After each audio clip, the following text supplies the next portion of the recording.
પોલીસે માફિયા સામે ચલાવ્યું ઓપરેશન લસ્સી। હાલ કુખ્યાત સલમાન લસ્સી પોલીસ સકંજામાં છે। એક રાઉન્ડમાં ફાયરિંગમાં ઈજાગ્રસ્ત થતા તેને સારવાર માટે ખસેડાયો। કોણ છે સલમાન લસ્સી? કેવી રીતે સુરત પોલીસે ઓપરેશન પાર પાડ્યું અને શું છે સલમાન લસ્સીનો ગુનાહિત ઇતિહાસ? જોઈએ ખાસ રિપોર્ટમાં।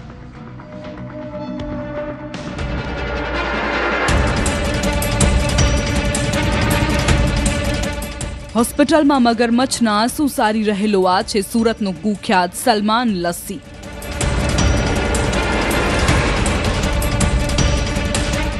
સુરત પોલીસનું ઓપરેશન લસ્સી।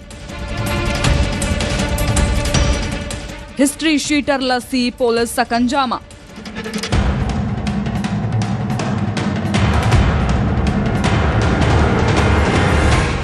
આરોપી એટલો કુખ્યાત છે કે તેણે પોલીસ પર છરીથી હુમલાનો પ્રયાસ કર્યો।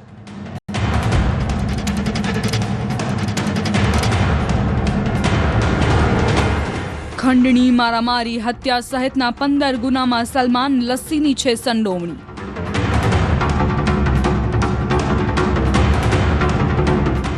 સુરત ગુનાખોરીનું હરણફાળ ભરતું શહેર। સુરતના ડિંડોલી, લિંબાયત અને ભેસ્તાન વિસ્તારમાં કુખ્યાત સલમાન લસ્સીનો ભારે આતંક હતો, પરંતુ હવે તે પોલીસ સામે રડી રહ્યો છે। પોતાના પરિવારની ચિંતા કરી મગરમચ્છના આંસુ સારી રહ્યો છે। સુરતના ભેસ્તાન વિસ્તારમાં 31 ઓક્ટોબરે થયેલી મર્ડરની ઘટનાનો આરોપી સલમાન લસ્સી નવસારીના ડાભેલ ગામે છુપાયેલા હોવાની પોલીસને બાતમી મળે છે। આરોપીની સચોટ માહિતી મળતા જ સુરત પોલીસ એક્શનમાં આવે છે। ઉચ્ચ પોલીસ અધિકારીઓ સાથે સુરત પોલીસની અલગ અલગ ટીમ તાબડતોબ મોડી રાત્રે નવસારીના ડાભેલ ગામ પહોંચે છે। કહી શકાય કે સુરત પોલીસનું હાઈ સ્પીડ અને હાઈટેક ઓપરેશન હતું। ડાભેલ પાસે છે ઇન્ફોર્મેશન આધારે ક્રાઇમ બ્રાન્ચની ટીમ ત્યાં જતા એને પૂરતું બળ વાપરી અને પકડી પાડવામાં આવ્યો છે અને એને સારવાર ત્યાં લાવવામાં આવ્યો છે અને ફાયરિંગથી ઇન્જરી થયેલી છે। એ પકડવા માટે પ્રયત્ન કરતા દરમિયાન એને એસોલ્ટ કરવાનો પ્રયત્ન કરતા ફાયરિંગ કર્યું છે। મોડી રાત્રે નવસારીના ડાભેલ ગામમાં ચીર શાંતિ હતી। સૌ કોઈ ગાઢ નિંદ્રામાં હતા। તે જ સમયે સમગ્ર ગામ ફાયરિંગના અવાજથી ધણધણી ઉઠ્યું। સુરતના ભેસ્તાન, ડિંડોલી અને લિંબાયતના માથાભારે સલમાન લસ્સી નામનો આરોપી કે જેના પર 15 કરતાં વધુ ગુના નોંધાયેલા છે અને હત્યા, ધાડ, લૂંટ, ખંડણી જેવા અનેક ગુનામાં સંડોવાયેલા છે। આ આરોપીને આજે સુરત ક્રાઇમ બ્રાન્ચ ટીમ નવસારીના મરોલી ખાતે પકડવા માટે પહોંચી હતી। જો કે આરોપી હથિયારો સાથે હુમલો કરવા માટે ટેવાયેલો છે, ત્યારે કહી શકાય કે પોલીસ જ્યારે પહોંચી હતી ત્યારે પોલીસ ઉપર ચપ્પુ વડે જીવલેણ હુમલો કર્યો હતો। બદલામાં પોલીસે સ્વરક્ષણમાં પોતાની સર્વિસ રિવોલ્વરથી 1 રાઉન્ડ ફાયરિંગ કર્યું હતું, જેને લઈને સલમાન લસ્સીના જમણા પગમાં ગોળી વાગી હતી। છેલ્લા 15 દિવસથી પોતાના સાસરિયામાં છુપાયેલા સલમાન લસ્સીએ સુરત પોલીસને જોતા જ ભાગવાનો પ્રયાસ કર્યો, પરંતુ પોલીસે સલમાન માટે એવી જાળ ફસાવી હતી કે તેની પાસે સરેન્ડર કરવા સિવાય બીજો કોઈ રસ્તો ન હતો। પરંતુ સલમાન લસ્સી સરેન્ડર કરવાના બદલે પોલીસથી બચવા ક્રાઇમ બ્રાન્ચના પીઆઈ પર છરીથી હુમલાનો પ્રયાસ કરે છે। આખરે પીઆઈએ પોતાના સ્વ બચાવમાં સલમાન લસ્સી પર ફાયરિંગ કર્યું, જેમાં એક ગોળી આરોપીને વાગી। બાદમાં પોલીસે તેને દબોચી લીધો। એના ઉપર 15 થી 17 થી વધુ બોડી ઓફેન્સના હિસ્ટ્રી શીટર છે। જૂના એની વિરુદ્ધના ઘણા બધા ગુના છે બોડી ઓફેન્સના। સલમાન લસ્સી છેલ્લા 15 દિવસથી નવસારીના ડાભેલ ખાતે તેની પત્નીના પિયરમાં છુપાયેલો હતો। આ ફાયરિંગની ઘટના બાદ તાત્કાલિક સમગ્ર વિસ્તાર પોલીસ છાવણીમાં ફેરવાયો હતો। ઘટના સ્થળે એફએસએલ તેમજ સુરત ક્રાઇમ બ્રાન્ચના ઉચ્ચ અધિકારીઓ અને નવસારી જિલ્લા પોલીસના સિનિયર અધિકારીઓ પણ તપાસ માટે પહોંચ્યા હતા। સુરત ક્રાઇમ બ્રાન્ચ ટીમ દ્વારા ગઈકાલે મોડી રાત્રે નવસારીના ડાભેલ ખાતે એક મોટી કાર્યવાહી હાથ ધરવામાં આવી હતી અને જેમાં આરોપી પર ફાયરિંગ થયાની ઘટના પણ સામે આવી છે। હાલ ન્યૂઝ 18 ગુજરાતીની ટીમ ગ્રાઉન્ડ ઝીરો રિપોર્ટિંગ માટે ઘટના સ્થળે પહોંચી ચૂકી છે અને ત્યાંના દ્રશ્યો છે। ગઈકાલે જે રીતના સલીમ લસ્સીવાલા એટલે કે સુરતના ઉધના, લિંબાયત અને વિવિધ વિસ્તારોમાં 15 થી વધુ ગુનાઓ જેમના પર દાખલ થયા છે અને એને લઈને સુરત ક્રાઇમ બ્રાન્ચની ટીમ આરોપીને શોધવા માટે આવી હતી। પોલીસને બાતમી મળી હતી કે આરોપી નવસારી જિલ્લાના ડાભેલ ખાતે આવેલ એમની પત્નીના સાસરે એટલે કે સલીમ લસ્સીવાલાના સાસરે સલમાન લસ્સીની ધરપકડ માટે સુરત પોલીસે ખાસ ટ્રેપ ગોઠવી હતી। લસ્સી જ્યાં છુપાયો હતો તેની આસપાસના તમામ મકાન પોલીસે ઘેરી લીધા હતા। લસ્સીએ છત પર કૂદીને ભાગી ન શકે તેનું પણ ધ્યાન રખાયું। પોલીસની જાણ થતાં જ તેણે પરિવારને ઢાલ બનાવી હતી। અને તેની પાછળ તે છુપાઈ ગયો હતો. સલમાન લસ્સી પોલીસ સકંજામાં આવી જતા તેના પીડિત પરિવારોમાં પણ ખુશીનો માહોલ છવાયો. हमको बहुत ही अच्छा लगा. सूरत क्राइम ब्रांच ने जो काम किया है, सलमान लस्सी को जो सबक सिखाया है, उससे हमको बहुत ही अच्छा लगा और साहब को हम अभिनंदन कर आए साहब का कि ऐसे गुनहगारों को इसी तरह से सूरत पुलिस सबक सिखाती रहे. સલમાન લસ્સીની ક્રાઇમ કુંડળી પર નજર કરીએ તો આરોપી સલમાન લસ્સી સામે 2013માં હથિયારથી ઈજા, મારપીટ, શાંતિભંગ કરવાના ઈરાદે અપમાન, ધમકી હેઠળ ગુના નોંધાયા હતા. 2015માં ગેરકાયદે મિલકત પર કબજો, ઠગાઈની ફરિયાદ, 2019માં NDPS એક્ટ હેઠળ ગુનો નોંધાયો હતો. વર્ષ 2020માં ગેરકાયદેસર હથિયાર સહિતના 5 ગંભીર ગુનામાં સંડોવણી. વર્ષ 2021માં મિલકતનો ગેરકાયદે ઉપયોગનો કેસ નોંધાયો. વર્ષ 2022માં અપહરણ, ગેરકાયદે મિલકત પર કબજો, ઠગાઈનો ગુનો દાખલ થયો. તો વર્ષ 2023માં વાઇલ્ડ લાઇફ પ્રોટેક્શન એક્ટ હેઠળ ગુનો નોંધાયો હતો, જ્યારે વર્ષ 2024માં આર્મ્સ એક્ટ હેઠળ ગુનો નોંધાયો અને વર્ષ 2025માં ભેસ્તાનમાં મર્ડર કેસમાં સલમાન લસ્સી આરોપી છે. હાલ તો પોલીસ ફાયરિંગમાં ઈજાગ્રસ્ત લસ્સીને સારવાર માટે ખસેડાયો છે. આખરે સુરતમાં આતંક મચાવનાર કુખ્યાત સલમાન લસ્સી પોલીસ સકંજામાં છે. સુરતથી કીર્તેશ પટેલ અને નવસારીથી ભાવિન પટેલ, ન્યૂઝ 18 ગુજરાતી.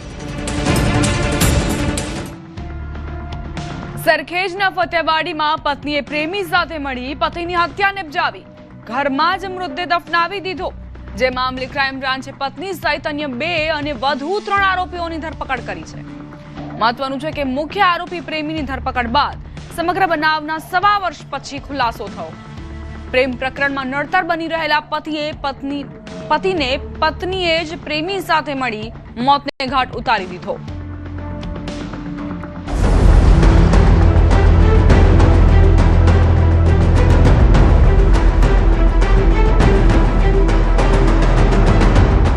અમદાવાદના ફતેવાડીમાં રહેતો અને છેલ્લા 1.25 વર્ષથી ગુમ થયેલ સમીર અંસારીની ભાળ મેળવવામાં ક્રાઇમ બ્રાન્ચને આખરે સફળતા મળી છે.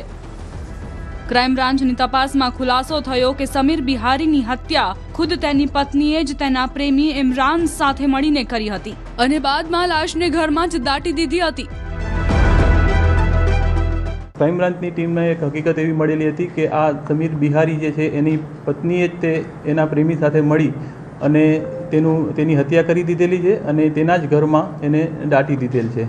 આ હકીકત ઉપર વર્કઆઉટ કરી અને ક્રાઇમ બ્રાન્ચની ટીમે ઇમરાનની સૌપ્રથમ અટકાયત કરેલી હતી અને એને ડિટેન કરી અને એની પૂછપરછ દરમિયાન ઇમરાને આ હત્યા કરેલ હોવાનું કબૂલ કરેલું હતું. સમગ્ર ઘટના પર નજર કરીએ તો આરોપી રૂબી અને ઇમરાન બંને એક જ સોસાયટીમાં રહેતા હતા, જેથી બંને એકબીજાના પરિચયમાં આવતા જ બંને વચ્ચે પ્રેમ પાંગર્યો હતો. રૂબી અને ઇમરાન વચ્ચે પ્રેમ સંબંધ હોવાની જાણ રૂબીના પતિને થતા જ ઘરમાં ઝઘડા શરૂ થયા હતા. સમીર બિહારી રૂબી સાથે મારામારી કરતો અને તેના પર અત્યાચાર ગુજારતો હતો. આખરે રૂબીએ સમીરથી છુટકારો મેળવવા પ્રેમી ઇમરાનની મદદ માંગી હતી. ઇમરાને જે હકીકત જણાવી કે એની જે પ્રેમિકા છે અને મરણ જનારની જે પત્ની છે એ રૂબીના સાથે એને છેલ્લા 3-4 વર્ષથી પ્રેમ સંબંધ હતો અને એ પ્રેમ સંબંધની જાણ સમીર બિહારી મરણ જનારને થઈ જતા એનો પ્રેમ સંબંધમાં જે નડતરરૂપ બનતા હતા એટલે એને હત્યા કરવાનો પ્લાન ઘડેલો હતો. પોલીસ તપાસમાં સામે આવ્યું કે 1 વર્ષ પહેલા એટલે કે ઘટનાના દિવસે સમીર દારૂ પીને પોતાના ઘરે સૂઈ રહ્યો હતો. તે સમયે રૂબીએ ઇમરાનને પોતાના ઘરે બોલાવ્યો હતો. રૂબીએ બોલાવતા જ ઇમરાન હત્યાના પ્લાનિંગ સાથે છરી લઈને પહોંચ્યો હતો. ઇમરાનની સાથે તેના 2 પિતરાઈ ભાઈ રહીમ ઉર્ફે સાહિલ શેખ અને મોહસીન ઉર્ફે ફૈઝાન પઠાણ પણ ત્યાં પહોંચ્યા હતા. તમામે સાથે મળી સમીર બિહારીનું ગળું કાપી હત્યા નિપજાવી. મૃતક સમીર કડિયા કામ કરતો હતો. કડિયા કામના હથિયારથી ઘરમાં જ ખાડો ખોદી સમીરની લાશને દાટી દીધા બાદ તેના પર ટાઇલ્સ લગાવી દીધી હતી. હત્યા સમયે સમીરના બંને બાળકો પણ ઘરમાં જ હાજર હતા. ઘટનાને અંજામ આપ્યા બાદ રૂબી તેના બાળકો સાથે ત્યાંથી ફરાર થઈ ગઈ હતી. એટલે દારૂ પીને સૂઈ ગયો છે તો રાતે 1 વાગે એને ફોન કરીને બોલાવી અને હત્યાનો જે પ્લાનિંગ કરેલું હતું અગાઉથી એને અંજામ આપવાનું નક્કી કરેલું હતું અને રાતે 1 વાગે જે ઇમરાન વાઘેલાની જેની ધરપકડ કરવામાં આવી છે તેના માસીનો દીકરો રહીમ ઉર્ફે સાહિલ અને મોહસીન ઉર્ફે ફૈઝાન એ બંનેને પણ સાથે લાવી અને આ હત્યાને અંજામ આપેલો છે. ઇમરાનના દિન 5ના રિમાન્ડ મેળવ્યા બાદ રૂબી અને આ સાથે સંડોવાયેલ મોહસિન તથા રહીમ બંને ટોટલ કુલ 4 આરોપીઓની ધરપકડ કરવામાં આવેલ છે. આરોપી ઇમરાન અહીં પહેલાથી જ પોતાની પત્ની સાથે રહેતો હતો. હત્યાને અંજામ આપી ઇમરાન અને રૂબી સુરત પહોંચ્યા હતા, જ્યાં બંને લગ્ન કરી લીધા હોવાનો ખુલાસો થયો. ઘટનાને 4 મહિના જેટલો સમય થતાં જ પોલીસ તપાસ બંધ થઈ ગઈ હોવાનું માની રૂબી અને ઇમરાન ફતેવાડીની એક સોસાયટીમાં સાથે રહેવા આવ્યા હતા, પરંતુ બંને કરેલું પાપ છાપરે ચડીને પોકારી ઉઠ્યું. આખરે પોલીસે રૂબી, તેના પ્રેમી ઇમરાન સહિત કુલ 4 આરોપીની ધરપકડ કરી. અમદાવાદથી સંવાદદાતા ઋત્વિજ સોની, ન્યૂઝ 18 ગુજરાતી. હત્યારાના શરીર પર બચકાના નિશાનથી ઉકેલાયો હત્યાનો ભેદ. આખરે શું હતો આ હત્યાનો મામલો? શા માટે કરપીણ હત્યાને અંજામ અપાયો અને કોણ છે હત્યારો? જોઈએ એક રિપોર્ટમાં.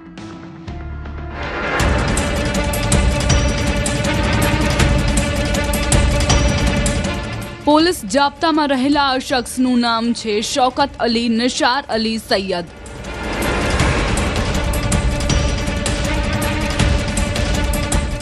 આરોપીએ પોતાના પાડોશીની કરપીણ હત્યાને અંજામ આપ્યો, પરંતુ પોલીસને એવા પુરાવા મળ્યા કે હત્યારો જેલના સળિયા ગણતો થઈ ગયો.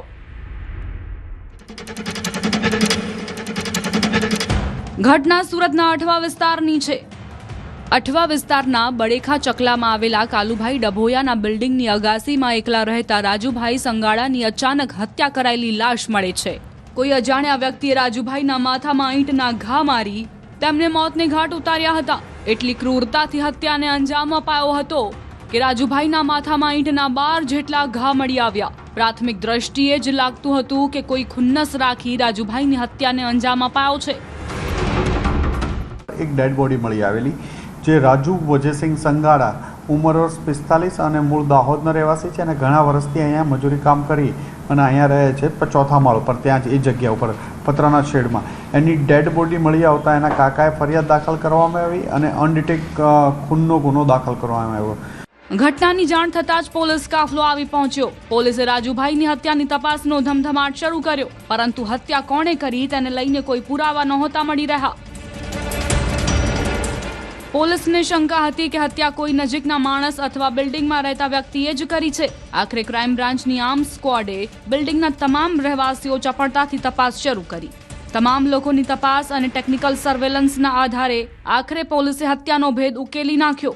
રૂબરૂ તપાસમાં બિલ્ડિંગના 3જા માળે રહેતા શૌકત અલીના શરીરે દાંતના બચકાના નિશાન મળી આવ્યા હતા. એક નિશાન હાથના ભાગે અને બીજું તેમના પીઠ પર હતું. આ સાથે શૌકત અલીના ગળા અને હાથના ભાગે પણ ઈજાના નિશાન મળી આવતા જ પોલીસે તેની આગવી ઢબે પૂછપરછ શરૂ કરી. આખરે પોલીસ પૂછપરછમાં તેણે હત્યા કરી હોવાની કબૂલાત આપી. શૌકત અલીની પૂછપરછમાં સામે આવ્યું કે શૌકત અલી અને રાજુભાઈ આજુબાજુમાં રહેતા હતા, પરંતુ ખોટા વહેમમાં શૌકત અલીએ રાજુભાઈની હત્યા કરી નાખી. શૌકત અલીને આશંકા હતી કે રાજુભાઈ તેમની પત્ની અને દીકરીઓ પર ખરાબ નજર રાખે છે. આશંકા આખરે ગુસ્સામાં ફેરવાઈ. ઘટનાની રાત્રે 1:30 વાગે શૌકત અલી અને રાજુભાઈ ટેરેસ પર મળ્યા હતા, જ્યાં બંને વચ્ચે ઝઘડો થયો હતો.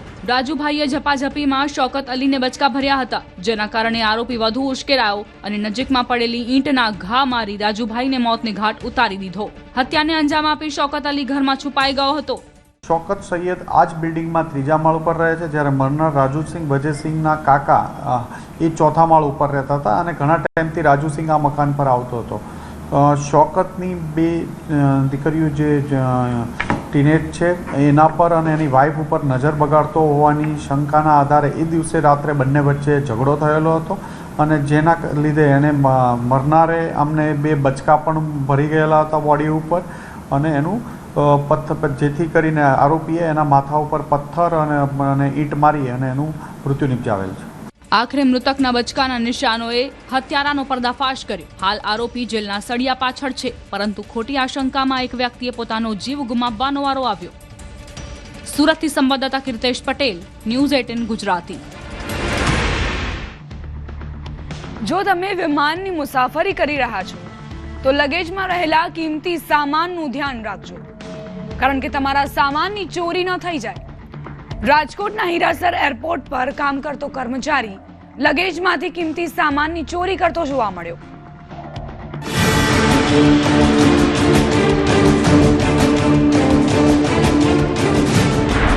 એરપોર્ટ પર તમારા લગેજ બેગનું રાખજો ધ્યાન.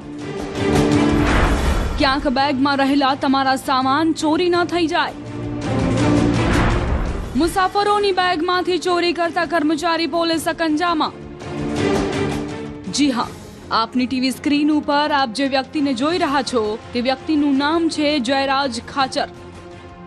જયરાજ ખાચર છેલ્લા 5 વર્ષથી રાજકોટના હીરાસર ઇન્ટરનેશનલ એરપોર્ટ ખાતે ઇલેક્ટ્રિક સુપરવાઇઝર તરીકે કોન્ટ્રાક્ટ બેઝ કર્મચારી તરીકે ફરજ બજાવતો હતો. તો સાથે જ એરપોર્ટ ખાતે મેન્ટેનન્સને લગતી તમામ કામગીરી જેવી કે સીસીટીવી શરૂ છે કે કેમ તે તમામ કામગીરી જયરાજ ખાચર સંભાળી રહ્યો હતો. ગત ઓક્ટોબર મહિનામાં એરપોર્ટ ઓથોરિટીને ફરિયાદ મળે છે કે લગેજ બેગમાંથી 1,40,000ની કિંમતના સોનાના દાગીના તેમજ 90,000 રૂપિયા રોકડની ચોરી થઈ છે. જે ફરિયાદ મળતાની સાથે એરપોર્ટ ઓથોરિટી દ્વારા તપાસ હાથ ધરવામાં આવી હતી, પરંતુ એરપોર્ટ ઓથોરિટીના હાથે કંઈ ન લાગતા તેમણે બનાવ સંદર્ભે પોલીસને જાણ કરી હતી. ત્યારે પોલીસની તપાસમાં સંડોવણી એરપોર્ટ ખાતે કામ કરનારા કર્મચારીની જ હોવાનું સામે આવ્યું. વિનીતભાઈ વિનોદભાઈ હોય આ કામની ફરિયાદ આપેલી છે, જે તેઓ 12 તારીખના રોજ ત્યાં એરપોર્ટ ખાતે એમને મુસાફરી દરમિયાન આવેલા. તે દરમિયાન એમના બેગમાંથી 10 ગ્રામનું સોનાનું બ્રેસલેટ, એક જોડી બુટ્ટી, એક જોડી ઝુમર તેમજ એમના 5,000 રૂપિયા રોકડા પોતાની બેગમાંથી ચોરાઈ થયેલાનું બાદમાં જાણવા મળેલ છે. ઘટના 4 નવેમ્બર 2025ની છે. રાજકોટ શહેરના એરપોર્ટ પોલીસ સ્ટેશન ખાતે રાજકોટ શહેર આઈઓસીમાં ડિવિઝનલ હેડ તરીકે ફરજ બજાવનારા 40 વર્ષીય વિનીત ખરે દ્વારા જયરાજ ખાચર વિરુદ્ધ ફરિયાદ નોંધાવી. પોલીસ સામે ફરિયાદીએ જણાવ્યું કે ગત 12 ઓક્ટોબર 2025ના રોજ હીરાસર એરપોર્ટ ખાતેથી પોતાની પત્ની સાથે એર ઇન્ડિયાની ફ્લાઇટ મારફતે રાજકોટથી મુંબઈ જવા માટે નીકળ્યા હતા. તેમજ બેગમાં સોનાના દાગીના તેમજ રોકડ રૂપિયા સહિતની રકમ રાખી હતી. એરપોર્ટ ખાતે 4:30 વાગ્યા આસપાસ પહોંચીને બેગ ચેક કરાવી હતી. તેમજ ત્યારબાદ બેગ એર ઇન્ડિયાના કન્વેયર બેલ્ટ ઉપર રાખવામાં આવ્યું હતું. તેમજ મુંબઈ પહોંચ્યા બાદ બેગમાં તપાસ કરતા સોનાના 4 જેટલા દાગીના તેમજ રોકડ રકમ સહિતના કુલ 1,45,000 રૂપિયાના મુદ્દામાલની ચોરી થઈ હોવાનું જણાઈ આવ્યું હતું. જે બાબતે એર સેવા પોર્ટલમાં ગુમ થયેલા દાગીના બાબતે ઓનલાઈન અરજી કરી હતી. જે અરજી સંદર્ભે મને જાણવા મળ્યું હતું કે જયરાજ ખાચર નામના વ્યક્તિ પાસેથી સોનાના દાગીના તેમજ રોકડ રકમ કબજે કરવામાં આવી છે. ત્યાં મેન્ટેનન્સનું વગેરે જોવે છે, સીસીટીવી કેમેરા આ બધું જે છે કઈ જગ્યામાં ચાલુ છે કઈ જગ્યાએ નથી ચાલુ એ બધું એની પોતાની દેખરેખમાં હોય છે. જ્યારે પણ એને આ કૃત્ય કર્યું છે, જે પણ બેગની ચોરી કરી છે તેને સીસીટીવી બંધ કરી અને પોતે આ ચોરી કરવાનો ફાયદો ઉપાડેલો છે. 12 ઓક્ટોબર 2025ના રોજ વિનીત ખરે નામના વ્યક્તિના બેગમાંથી 1,40,000 રૂપિયાની કિંમતના સોનાના દાગીના તેમજ 5,000 રોકડની ચોરી થઈ હતી. તો 26 ઓક્ટોબર 2025ના રોજ રાકેશ શેઠ નામના મુંબઈ રહેતા પેસેન્જરના લગેજમાંથી 85,000 રૂપિયાની રોકડની ચોરી કરી હોવાનું સામે આવ્યું છે. ચોરીની ઘટનાઓ સામે આવતા જ એલસીબીએ એરપોર્ટના સીસીટીવી ચેક કર્યા હતા, જેમાં કર્મચારી શંકાસ્પદ જણાઈ આવ્યો હતો. એરપોર્ટ ખાતે લગાવવામાં આવેલા સીસીટીવી ફૂટેજ પણ તપાસવામાં આવ્યા હતા. તેમજ એરપોર્ટ ઓથોરિટી ખાતે ફરજ બજાવનારા કર્મચારીઓની પૂછપરછ હાથ ધરવામાં આવી હતી. જે અંતર્ગત એક કર્મચારી શંકાસ્પદ હાલતમાં જણાઈ આવ્યો હતો. ત્યારબાદ તેની પૂછપરછ કરતા તેણે પોતે ઓક્ટોબર મહિનામાં 2 જેટલી ચોરીના ગુનાને અંજામ આપ્યો હોવાની કબૂલાત આપી. મુસાફરો જ્યારે પોતાના લગેજ સ્કેનર પાસે લઈ જતા હતા ત્યારે જયરાજ ખાચર ત્યાં વોચ રાખતો હતો. તેમજ સ્કેન દરમિયાન લગેજમાં રોકડ રકમ છે કે કેમ, કોઈ મેટલ છે કે કેમ તે સહિતની બાબતો અંગે વોચ રાખતો હતો. તેમજ ત્યારબાદ લગેજ એરક્રાફ્ટ સુધી પહોંચે તે પૂર્વે જ તે લગેજમાંથી કિંમતી દાગીના તેમજ રોકડ રકમ સહિતની ચોરી કરી લેતો હતો અને ચોરી કરતા પૂર્વે પર્ટિક્યુલર જગ્યાના સીસીટીવી બંધ કરી દેતો હતો, જેથી કરીને ચોરી કરતા સમયના સીસીટીવી કોઈ પણ વ્યક્તિના હાથ લાગે નહીં. એને પોતે આ ગુનો કરેલાની કબૂલાત આપેલી છે અને કબૂલાતના આધારે તેની પાસેથી એક સોનાનું બ્રેસલેટ, એક સોનાના જોડી બુટ્ટી, એક સોનાના ઝુમર અને 90,000 રૂપિયા રોકડા એની પાસેથી રિકવર કરવામાં આવી છે. આરોપીનો ગુનાહિત ઇતિહાસ તપાસતા અગાઉ 2017માં સુરેન્દ્રનગર જિલ્લાના બામણબોર પોલીસ સ્ટેશન ખાતે તેના વિરુદ્ધ જાનથી મારી નાખવાની ધમકી તેમજ બળજબરીપૂર્વક માલમત્તા પડાવી લીધા બાબતની પોલીસ ફરિયાદ નોંધાઈ હોવાનું સામે આવ્યું હતું. હાલ તો પોલીસ દ્વારા ગુનાના કામે જયરાજ ખાચરની પાસેથી ચોરી કરેલ તમામ મુદ્દામાલ કબજે કરવામાં આવ્યો છે. તેમજ હાલ જયરાજ ખાચર જામીન ઉપર મુક્ત થઈ ચૂક્યો હોવાનું પણ જાણવા મળી રહ્યું છે. રાજકોટથી સંવાદદાતા અંકિત પોપટ, ન્યૂઝ 18 ગુજરાતી.